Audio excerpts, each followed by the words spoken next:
अपने काम को पूरी शिद्दत और पसंद से करना ही जुनून है। इससे जो अंदरूनी खुशी और ताकत मिलती है वो असीम ऊर्जा का काम करती है। इसे एक बार अपने जीवन में आजमा कर तो देखिए। पिछले ही कुछ दिनों की बात है। एक दिन मैं नर्सरी गमले लेने गया था। वहां कुछ कलात्मक और बेहद खूबसूरत गमले रखे हुए थे। उनकी कीमत बेशक कुछ अधिक थी, पर लगा कि इनकी क्वालिटी देखते हुए सही है। वही मुझे वो गमले बनाने वाले सज्जन मिल गए। उनको देखकर लगा नहीं कि वो ऐसे गमले बना सकते हैं।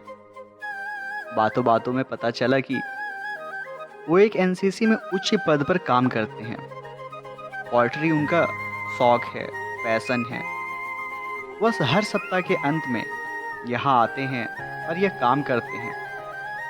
इस काम को करने में उन्हें जो ऊर्जा मिलती है, संतुष्टि मिलती है, उनका कोई मोल नहीं है।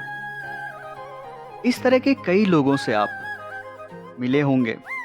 संगीत, नृत्य, लेखन, बागवानी, पर्वतारोहण, समाज सेवा, घुमकड़ी, अभिनय वगैरह जिनका शौक हो।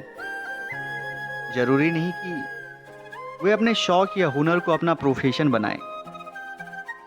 पैशन एक प्रभावशाली प्रेरक होता है। अपने पसंदीदा काम से मिली संतुष्टि आपको गजब की ताकत देती है। अगर आप जिंदगी में अपनी पसंद की कोई काम करते हैं तो बाकी काम करना आपको कभी बोझ नहीं लगता। आप अपने काम में नई चुनौतियां लेने और रचनात्मक काम करने में सक्षम होते हैं। ऐसे बहुत लोग मिलेंगे जिन्होंने पैशन को अपना प्रोफेशन बना लिया है। यह व्यक्ति विशेष पर निर्भर करता है कि वो अपने जुनून और काम को अलग रखना चाहता है या एक। अगर आप अलग रखते हैं तो आपका पैशन आपके लिए एक ताकतवर औजार का काम करता है। और अगर आप अपने दिल की सुनते हैं और अपने पैशन को अपना प्रोफेशन बनाते हैं तो आप सफलता और सफलता से परे अपने काम में आनंद उठाएंगे। पैशन या प्रयोजन हमेशा पैसा कमाना नहीं होता। कई जुनून ऐसे होते हैं जो आपको अपने संतुष्टि देने और साबित करने के लिए होते हैं। जुनून या पैशन का मतलब है कि किसी गतिविधि, वस्तु या विचार के प्रति तीव्र पसंद, इच्छा या समर्पण। जुनून वो है जो आप लगातार अपनी संतुष्टि के लिए करना चाहते हैं। कुछ ऐसा जिससे आप अच्छा महसूस कर सकें। अब यह देखें कि शौक कैसे किसी व्यक्ति को समृद्ध बनाता है। आप किनारे बैठकर नाव में चप्पू नहीं चला सकते। आपको नाव खेने के लिए बीच पानी में उतरना ही होगा। पैशन भी कुछ ऐसा ही है। आप जितना समाहित होंगे आपको उतना पसंद आएगा। और यह आनंद जीवन जीने की कला है। वे कहते हैं अगर आपको किसी काम में रुचि है तो इसके लिए वक्त निकालना जरूरी है। यह रुचि जीवन के नए आयाम देगी। अगर आपका कोई शौक है या पैशन है तो आप अपने प्रति तो संवेदनशील होंगे ही, दूसरों के प्रति भी होंगे।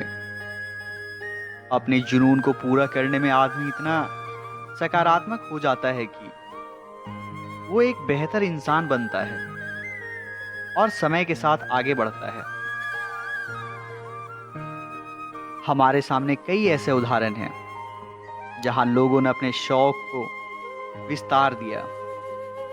अपनी बनी बनाई नौकरी छोड़कर अभिनेता, चित्रकार, संगीतज्ञ, लेखक, खिलाड़ी बन गए।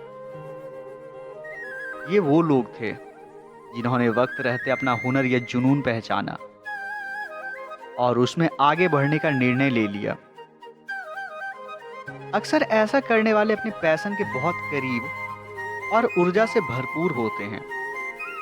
अपने पैशन को जीने वाले लोग अक्सर सफल भी होते हैं, लेकिन आपको यह देखना होगा कि आपका पैशन ऐसा हो जिसमें आगे बढ़ने और पैसा कमाने की ताकत हो। क्या आप जानते हैं कि दुनिया भर में क्या कुछ घट रहा है?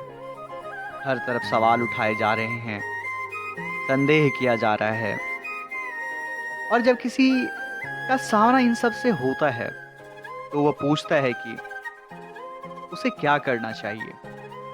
हम्म, गिरावट की, पतन की घटनाओं का सामना करने वाला एक इंसान आखिर क्या कर सकता है? मनुष्य होने के नाते उसे वास्तव में क्या करना चाहिए? दरअसल उसे किसी न किसी स्थापित व्यवस्था का पक्ष लेते हुए कार्य करना पड़ता है, चाहे वह कम्युनिस्ट स्थापित व्यवस्था हो, पूंजीपतियों द्वारा स्थापित व्यवस्था हो, या फिर धार्मिक समूह द्वारा। तो क्या उसे इनमें से किसकी ओर जाना चाहिए, या इन सब के खिलाफ विद्रोह कर देना चाहिए, जैसा कि बहुत लोग कर भी रहे हैं? अलग अलग देशों में विद्रोह की शैली भिन्न भिन्न होती है। आपको जानकर हैरानी नहीं होनी चाहिए, नशाखोरी भी उनमें से एक रूप है। अमेरिका में अश्वेतों और श्वेत लोगों का विद्रोह हो, युद्ध विरोधी या युद्ध समर्थक खेमेबाजी हो, या जनसंख्या विस्फोट, सवाल उठता है, क्या ऐसी प्रतिक्रियाओं का कोई सार्थकता भी है? अब कुछ ना कुछ करना तो जरूरी है। ऐसे में एक व्यक्ति किसी खास विघटन के प्रति समग्र प्रतिक्रिया करेगा, कोई राजनीतिक, आर्थिक मुद्दा उठाएगा और उसमें से खुद को झोंक देगा, किसी सामाजिक कार्य में रम जाएगा, या फिर खुद को अलग थलग कर लेगा, वह ध्यान की दुनिया में चला जाएगा। ऐसा हो भी रहा है। निश्चित रूप से यह सब समस्या को खंडित रूप में देखने का संकेत है। क्या ऐसा नहीं है? समग्र रूप में यह एक मानवीय समस्या है, किसी विशेष समूह या व्यक्तियों या संस्कृति की नहीं। क्या कोई किसी खास घटना के बजाय समग्रता में प्रतिक्रिया दे सकता है? और क्या अपने पूरे दिमाग और दिल से इसका जवाब देना संभव है, ताकि हम टुकड़ों में नहीं बल्कि अपने पूरे अस्तित्व के साथ काम करें? मुझे लगता है कि पतन की किसी खास घटना का सामना करते हुए यही एकमात्र संबंधित प्रतिक्रिया और इकलौती संभव कार्रवाई है। आखिरकार पतन होना ही तब है जब कोई जानता है कि क्या करना है और क्या नहीं। क्या हम जानते हैं कि क्या करना है? किसी विशेष खंड के बारे में नहीं, बल्कि अपने पूरे समाज, पूरी संरचना, प्रकृति और खुद के संबंध में क्या करना है? क्या हम जानते हैं? मुझे नहीं पता कि आपने इस बारे में क्या सोचा है, या सोचा है भी नहीं, रुचि है या रुचि है भी नहीं।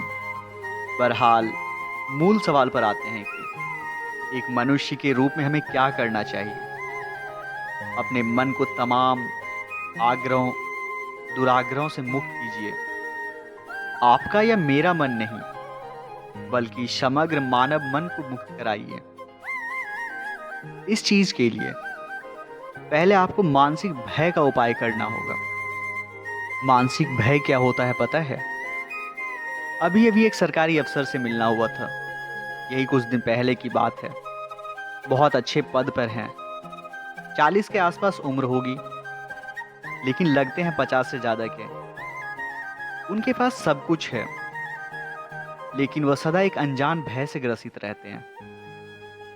भय का कोई बाहरी कारण नहीं है, लेकिन हर बात से वह भय निकाल लेते हैं। घर में किसी का सिर दर्द हुआ तो ट्यूमर की आशंका, कोई घर आने में लेट हो गया तो दुर्घटना का ख्याल से भरना, हमेशा अपनी मृत्यु का ख्याल। यह किस प्रकार का भय है? भय दो प्रकार के होते हैं। एक तो भय है जिसका प्रत्यक्ष कारण सामने होता है।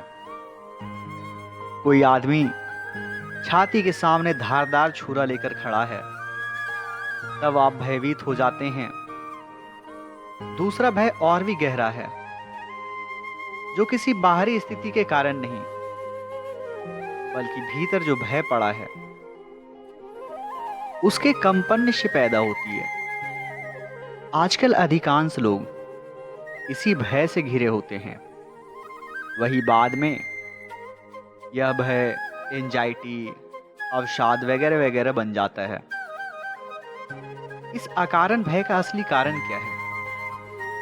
कि लोग स्वयं से कट गए हैं। भौतिक सुख सुविधाओं का होना सब कुछ नहीं होता। असली सुख तो तब मिलता है जब व्यक्ति भीतर से संतुष्ट और आनंदित रहे।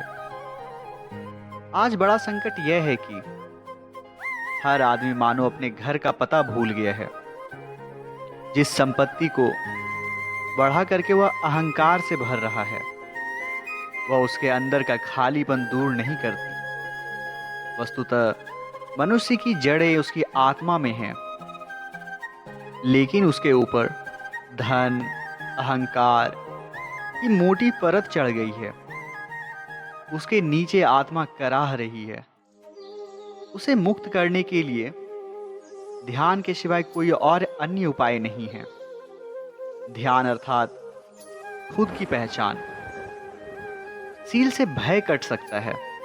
यह नैतिक सील नहीं, यह सील है बाहर और भीतर की लयबद्धता। हमारे विचार और आचरण में एकरसता जो है वही दिखा रहे हैं। जब आप असत्य बोलते हैं तब आप कांपते हैं।